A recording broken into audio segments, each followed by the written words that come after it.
¿Qué onda, colegas? Estamos aquí en un nuevo video para nuestro canal y para nuestras páginas.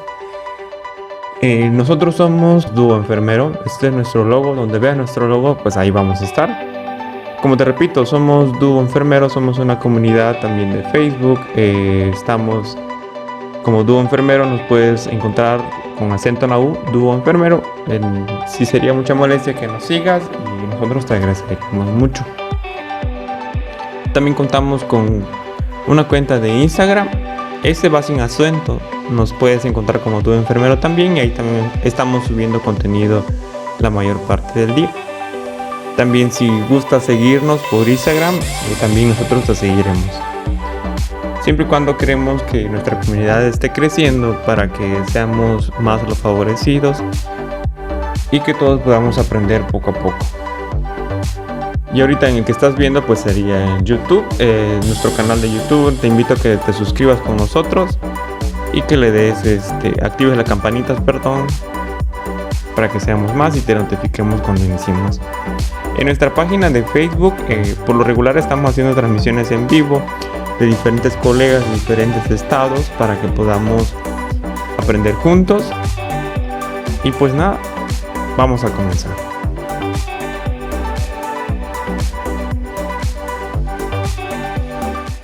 En este paso vamos a ver la escala de Braden. Nosotros nos basamos en la guía de práctica clínica, prevención, diagnóstico y manejo de las úlceras por presión en el adulto. Sin antes comentarles también que es la actualización 2015. Esta guía de práctica clínica la pueden encontrar en la página de CENETEC o también se la vamos a dejar en un link para que puedan ingresar a descargarla.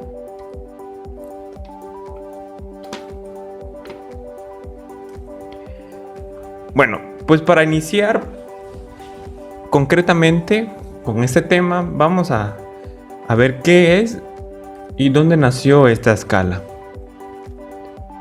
Esta escala se utiliza para la valoración del riesgo de aparición de úlceras por presión. Muchos de nosotros hemos notado en pacientes que tienen pequeños raspones o pequeñas heridas en las cuales se generan por estar sentado o en la misma posición durante muchas horas. De estas escalas hay varias escalas que nos pueden dar una variación de la valoración. Tenemos la escala de Norton, también la escala de Waterloo y también la escala de Mina. La escala de Braden fue desarrollada en Estados Unidos de América. Fue desarrollada por Barbara Braden y Nancy Bergstrom en el año de 1985. ¿Por qué se originó? Pues bueno, Barbara Braden y Nancy, como les había dicho, se dieron a la tarea de hacer una escala o crear una escala que no tuviera tantas limitaciones como en ese caso la escala de Norton, y decidieron crear su escala para que se pueda valorar completamente un paciente desde su ingreso hasta su final y también el tipo de úlcera por presión que pueda presentarse. No sé si conozcan, espero que sí, pero de todas formas les voy a dar a conocer la clasificación de las úlceras por presión. Estas úlceras se pueden clasificar en 4 categorías, en las cuales podemos identificar una úlcera por presión desde su inicio hasta su término. Pues bueno, en el estadio número 1 o categoría 1, como le querramos decir, esta es una simulación de la piel. Aquí notamos un pequeño enrojecimiento en la epidermis, en las cuales en los pacientes con tez clara la podemos observar bastante, y en pacientes con la piel oscura puede ser un poco difícil la detección de la misma. Si nos damos cuenta, el tono normal uniforme de la piel pues sería este, y el tono ya rojizo o el eritema, flictema que pudiera crearse sería este.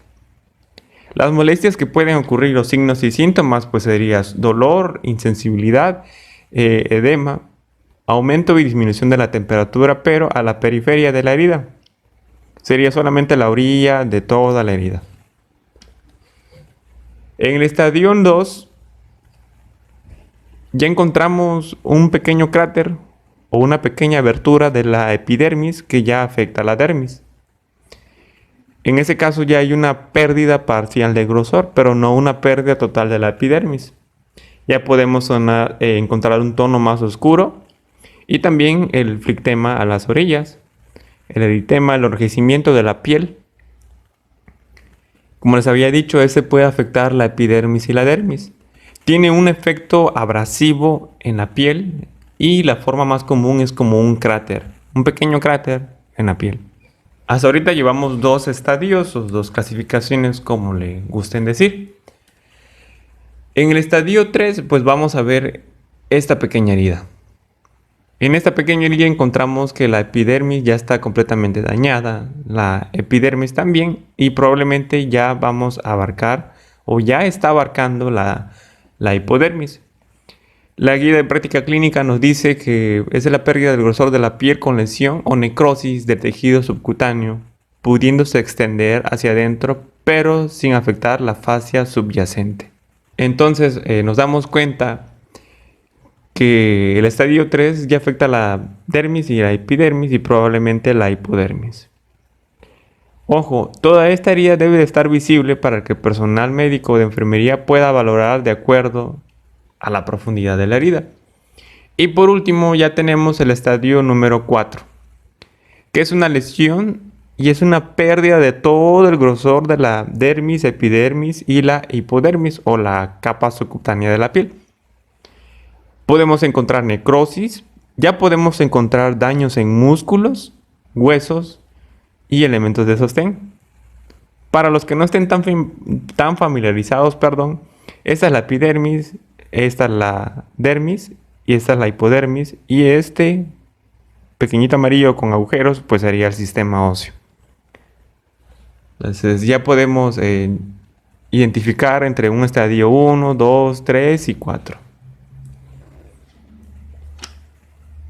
Algo muy importante que nosotros como dúo enfermeros le queremos enseñar a ustedes es que la úlcera por presión, si en dado caso llegáramos a visitar o nos ingresa un paciente con este tipo de úlceras y nosotros no nos hemos percatado, entonces ya estaremos en un pequeño peligro porque la úlcera ya tiene material necrosado. Esto de color negro o café que ven por aquí,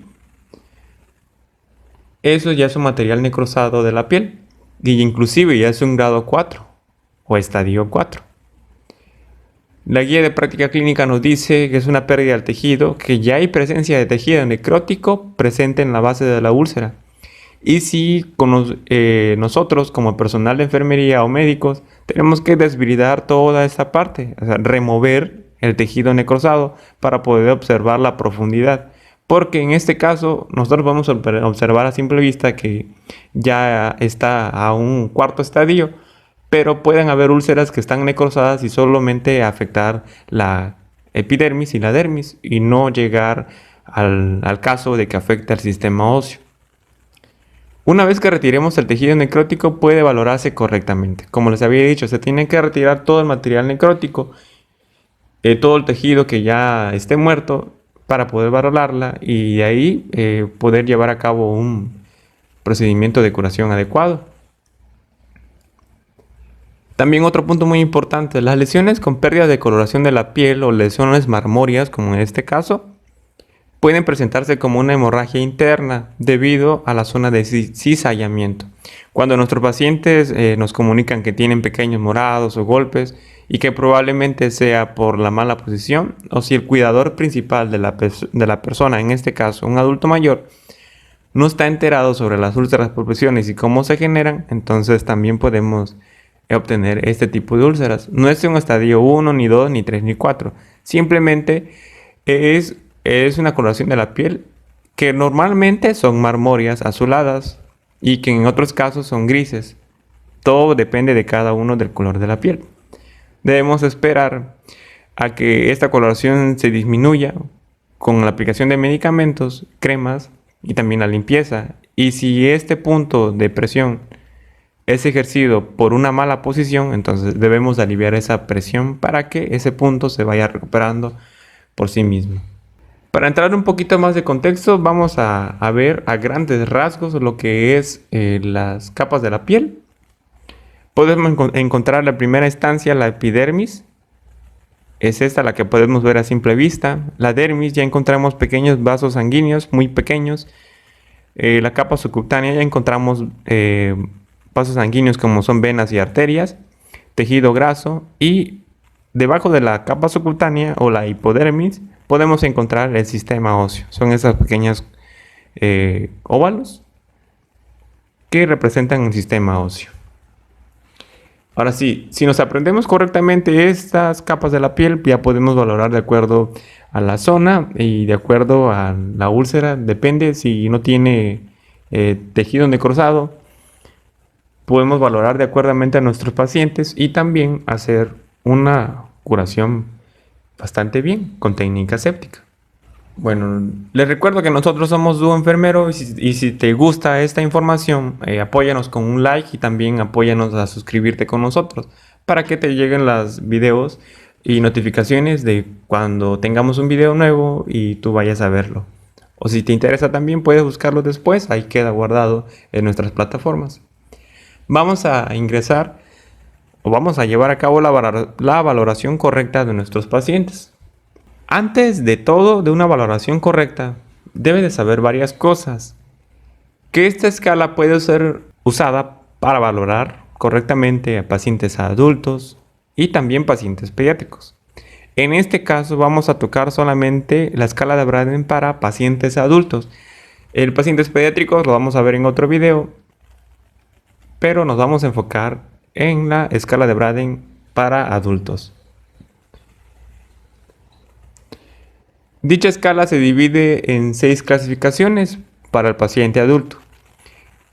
El primer clasificación sería la percepción sensorial. Segundo es exposición a la humedad. 3 es actividad. 4 es movilidad. 5 nutrición. 6 roce y peligro de lesiones. Ahorita me vas a decir, es que son muchos y no me lo vas a aprender. No te preocupes, vamos a estar viendo uno por uno y para que sea más claro la ilustración, vamos a verlos detalladamente. También algo muy importante, que es la interpretación de puntuación. Si al valorar estas 6 clasificaciones, que cada uno tiene un puntaje distinto, ya se van a clasificar los tipos de riesgo. Desde 23 puntos, que es la puntuación máxima, y la puntuación mínima, que es de 6 puntos. Aquí la escala se basa más que nada en que si es mayor puntaje, es menor el riesgo. Y si es menor puntaje, es mayor el riesgo. Si nuestro paciente ya lo valoramos y da una puntuación de 17 a 23 puntos, es un riesgo mínimo. Si tenemos una puntuación de 15 a 16 puntos, es un riesgo bajo. Si tenemos una puntuación de 13 a 14 puntos, es un riesgo moderado, y de 6 a 12 puntos es un riesgo alto. Una vez claro todo esto, pues vamos a iniciar con la primera clasificación. La clasificación número 1, como les había dicho, es de la percepción sensorial. ¿Pero qué es en sí la percepción sensorial? Es la capacidad de reaccionar ante una molestia relacionada con la presión. Es cuando al paciente le puede incomodar algo y él puede solucionarlo o nosotros lo podemos solucionar. De primera instancia o el primer punto es completamente limitada. Cuando el paciente ingresa a urgencias y está inconsciente o semi-inconsciente, o ingresa al área de hospitalización, pero ya está en una edad avanzada, que a tal grado que ya no tiene una percepción sensorial buena, entonces le vamos a dar una valoración de 1 punto. Pero no entiendo qué pasa, cómo puedo valorarlo con 1 punto. Pues bueno, aquí nos marca la guía de práctica clínica que son no estímulos dolorosos, que el paciente no reacciona a esos estímulos, que eso solamente produce sonidos incomprensibles y tiene la limitación a sentir la mayor parte del cuerpo. Si nos hemos dado cuenta, la limitación al sentir pues va desde los pies hasta los brazos, el abdomen, el tórax, el cuello, la cabeza. Si el paciente no siente el dolor, la incomodidad, es muy difícilmente que nosotros nos demos cuenta. Pero una vez que tú sepas bien la escala de Braden, vas a poder identificar correctamente cada uno de estos puntos. Así que si tu paciente llega inconsciente, es un punto. Si no responde a estímulos dolorosos, un punto. Igual puedes encontrar limitación al sentir la mayor parte del cuerpo y todo lo demás. La siguiente puntuación son 2 puntos y sucede cuando esta es muy limitada. Cuando nuestro paciente está en cama, solamente tiene movimiento de los miembros, que sí los mueve, pero no es capaz de aliviar la presión o de sentir el dolor. Los sonidos incomprensibles no son palabras, no son oraciones, solamente son como quejidos. Y también no responde a estímulos dolorosos. Si en este caso el paciente tiene una úlcera por presión en el codo, entonces nuestro paciente no va a poder sentir si le duele o no. Y si no nos dice, y si está todo vendado sus brazos, entonces muy difícilmente personal médico de enfermería se va a cerciorar o se va a percatar de ese punto. Si nuestro paciente está así de muy limitado, serían 2 puntos. Ligeramente limitado, son 3 puntos. ¿Qué podemos encontrar en ligeramente limitado? Nuestro paciente responde a estímulos, responde a órdenes verbales, se le dificulta la facilidad de comunicarse con nosotros y la dificultad para cambiar de posición. Si nuestro paciente cumple con estos puntos, entonces se le va a dar una valoración de 3 puntos. Si cumple unos cuantos, pero no se puede cambiar de posición por sí solo, entonces le vamos a dar una valoración de 3 puntos. Y sin limitaciones.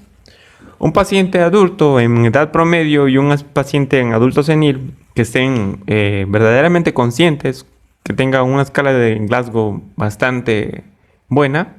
Por cierto, la evaluación de la escala de Glasgow ya la tenemos aquí, también en 10 minutos va a aparecer en las etiquetas de aquí arribita para que tú le des clic y las vayas a ver terminando de ver este video. De todas formas, te dejo la descripción en el video, en el link, para que puedas ir a verlo. Como te decía, sin limitaciones es un paciente que puede deambular, que siente sus brazos, sus piernas, sus pies, el cuello, todos esos puntos de presión que se generan normalmente en un paciente adulto. En este caso, si nuestro paciente lo siente, se percata de ello, entonces ya son 4 puntos. La siguiente es clasificación 2, es exposición a la humedad. ¿Qué quiero decir con esto? Que vamos a medir el nivel de exposición de la piel del paciente a la humedad. Si nuestro paciente está constantemente húmedo, le vamos a dar una puntuación de 1 punto. En este caso, nuestros pacientes con incontinencia urinaria, con alguna patología que se le dificulte ingresar a los sanitarios para evacuar o miccionar, entonces le vamos a dar una puntuación constantemente húmeda. O también un factor muy importante es la temperatura de la habitación. A veces nuestros pacientes están sudando, eso genera humedad y el pañal, recordemos que es un material anailado o de plástico. Entonces le va a provocar altas temperaturas debajo del pañal. Y el pañal abarca también la región del coxis. Mucho cuidado con eso, principalmente por el uso de pañales y la malos cambios de posición se generan las úlceras por presión. Si nuestro paciente está a menudo húmedo o húmeda, se le dará una puntuación de 2 puntos. ¿Cómo puedo darle una puntuación de 2 puntos? Cuando la ropa de cama se debe cambiar una vez por turno. Recalco mucho, los pacientes con incontinencia urinaria y con pacientes que usen pañales desechables, se le debe de mantener seca toda la ropa de cama y inclusive también sus batas. Eso para evitar que la piel se humedezca y se pueda dañar la epidermis. Como tercer punto tenemos ocasionalmente húmeda. Puse un ejemplo de una paciente senil en las cuales está consciente. Ella te avisa cuando ya está húmedo su pañal, o hoy también ella puede ingresar a los sanitarios y miccionar adecuadamente. Pero siempre requiere un aseo constante de sus genitales. Si nuestro paciente lo encontramos así, o puede ser un adulto en edad promedio, que por alguna patología sude mucho o que probablemente tenga alguna herida que los apósitos requieran curación cada 4 horas, 8 o 12, entonces le vamos a dar una puntuación de ocasionalmente húmeda. Ahora también, si nuestro paciente está normal, ingresa al área de urgencias o de hospitalización, perdón, y el paciente está en silla de ruedas, pero puede ir al baño, puede evacuar, puede miccionar o inclusive si tiene sonda vesical, entonces le vamos a dar una puntuación de 1 punto que conlleva a raramente húmeda o húmedo. La clasificación 3 es el nivel de actividad física. Cuando nuestro paciente esté encamado, esté inconsciente en el área de urgencias, le vamos a dar una puntuación de 1 punto. Si no puede hacer cambios de posiciones por alguna fractura o alguna patología, entonces sigue siendo una puntuación de 1 punto. Si nuestro paciente, la única actividad física es estar en silla de ruedas y de su silla pasa a su cama o a un reposet, se le da una valoración de 2 puntos. Ojo, cuando son en pacientes que están en silla de ruedas con alguna discapacidad motriz, entonces ya requiere asistencia médica o de enfermería. Y todo personal de enfermería debe estar bien capacitado. Si nuestro paciente está en silla de ruedas, serían 2 puntos. Si nuestro paciente deambula ocasionalmente, es un adulto mayor o un adulto en edad promedio, vamos a darle una puntuación de 3 puntos. Si usa andadera, no importa. El propósito es que nuestros pacientes puedan deambular correctamente dentro de los horarios establecidos. Tampoco vamos a hacer que deambulen a medianoche. Entonces, en los horarios establecidos tienen que deambular para que la actividad física pueda llevarse a cabo y que los músculos también se puedan regenerar. Encontramos también el 4 punto, que sería deambula frecuentemente.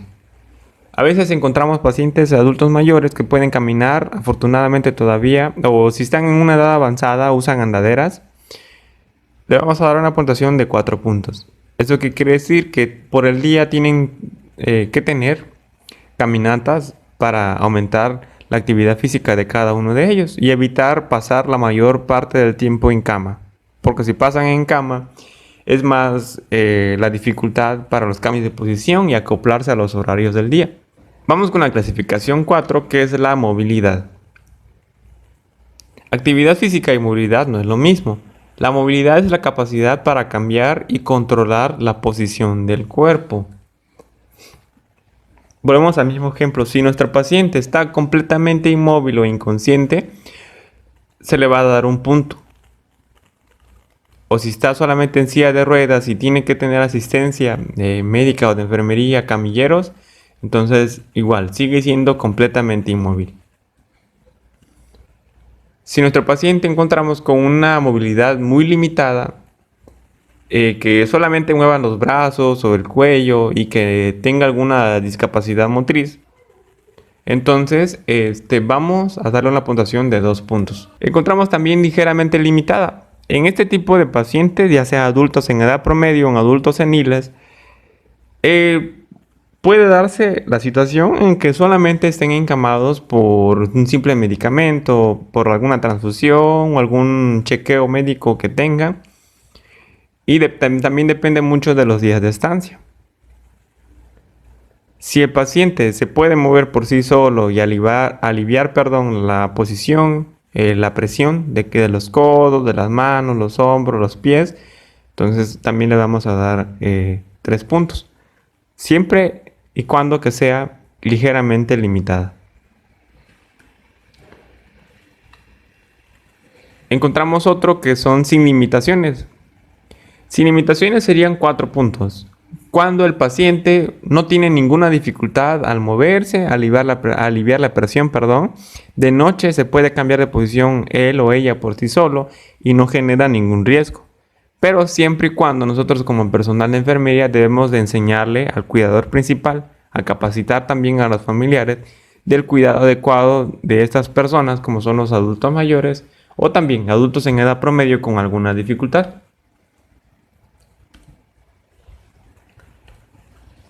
La clasificación 5 es un poquito más extensa porque abarca el patrón usual de ingesta de alimentos. Puede ser algo confuso también, por eso les di aquí, les anoté el plato del buen comer y la jarra del buen beber.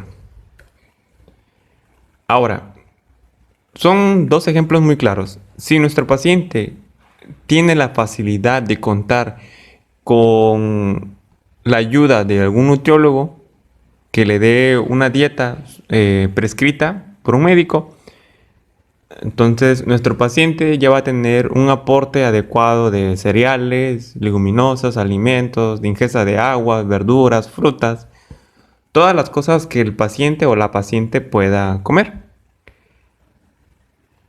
Si este cuenta con asistencia médica, como les había dicho, y come muy poco, si del plato una cuarta parte sería más o menos esto, pero no quiere decir que solamente sea huevos y carne. De toda la ingesta de la semana, le podremos dar un punto. Seguimos con el mismo ejemplo del paciente que tiene la ayuda de un nutriólogo. Si come 2/4 partes de la ingesta de la dieta, entonces ya tenemos una puntuación de 2 puntos. Si come 3/4 partes al día de toda la dieta que está prescrita, debemos darle una puntuación de 3 puntos. Si come todo y respeta adecuadamente la dieta, entonces podemos darle adecuadamente 4 puntos. Ahora, ¿qué pasa si nuestro paciente no tiene la capacidad o la facilidad de tener orientación médica por parte de un nutrólogo? Bueno, nosotros como enfermería, más que nada, ya deberíamos de conocer de todo el plato del buen comer, todo lo que inquiere cereales, leguminosos, alimentos, proteínas, carnes, vitaminas, minerales que nos proporciona cada alimento. Y también la proporción de kilocalorías por día, por kilo, y también la alimentación proteica de cada uno de nosotros. Si nuestro paciente vemos que come muy poco, que solamente es dieta líquida, puros jugos, entonces le vamos a dar un punto. No está ingiriendo alimentos, no está ingiriendo proteínas por ningún lado, entonces nos quedamos en un punto. Si nuestro paciente pudiese ser quien sí coma alimentos, pero no come los alimentos adecuados para su edad, o simple y sencillamente son puros refrescos o sabritas, o ya sea carnes, cocidos, fritos, todas esas cosas, podemos darle una nutrición inadecuada o probablemente inadecuada. Esta puntuación son 2 puntos. La tercera es adecuada, que sí come frutas y verduras, tortillas, come de todo un poco, pero sigue comiendo grasas. Entonces probablemente sea una nutrición adecuada, pero debemos de corregir esas partes. Si ese sería el caso, tendríamos 3 puntos.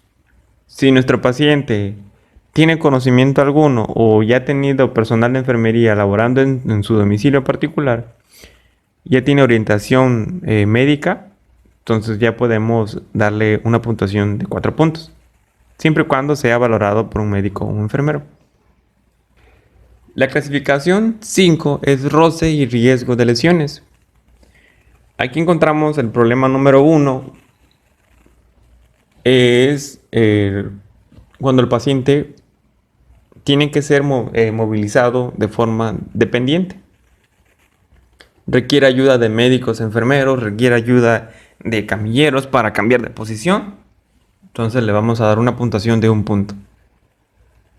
Si nuestro paciente tiene un peligro potencial que solamente mueve la parte superior de su cuerpo, brazos, su tórax, su cabeza, entonces también requiere asistencia para la movilidad. Aquí le vamos a dar una puntuación de 2 puntos. En el tercero, no existe problema aparente. Es cuando nuestro paciente está consciente, come bien, no hay ningún problema con ninguna posición.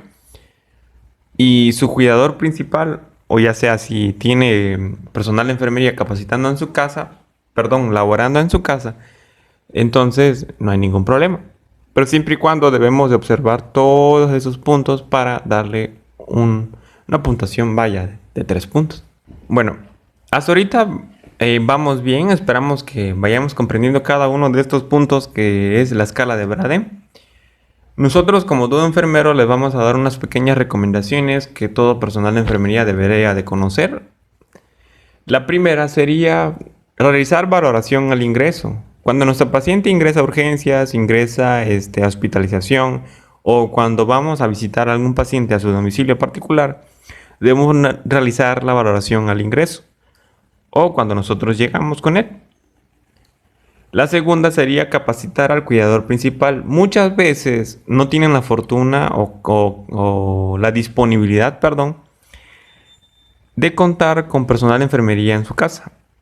Optan por contratar a X persona para que nada más le esté ayudando a cambiarse de posición, pero no saben adecuadamente cómo sería un cambio de posición, cómo evitar los riesgos, cómo evitar los roces.